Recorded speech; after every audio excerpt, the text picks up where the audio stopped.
L'eremo di San Girolamo Nervesa della Battaglia è stato restaurato e restituito all'antico splendore grazie all'intervento di un privato. Mi ricordo la prima sera, il giorno che ho scoperto, quando camminavo per questa stradina, che ho scoperto questa porta, era preso malissimo e sono rimasto male perché ho detto: ma com'è possibile che la gente abbandoni una cosa che sono le radici del nostro paese?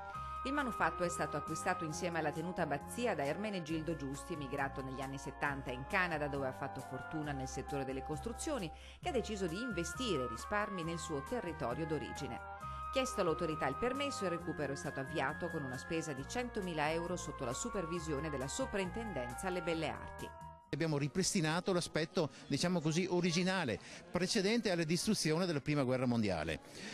Abbiamo anche restaurato e rifatto in parte il pavimento, dove abbiamo trovato anche una parte del pastellone originale settecentesco che costituiva appunto il pavimento, il piano di calpestio interno. Il restauro è stato scientifico, eliminata l'umidità che disgregava pavimento e pareti, è stata rifatta la copertura secondo un disegno e un dipinto del 1800 che raffiguravano l'oratorio con il manto in laterizio.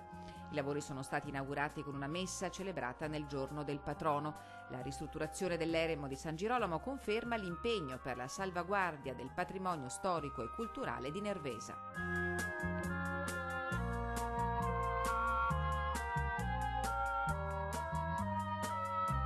Bisogna mantenere la nostra cristianità, la nostra fede che abbiamo, perché è quella che ci aiuta per affrontare le difficoltà della vita.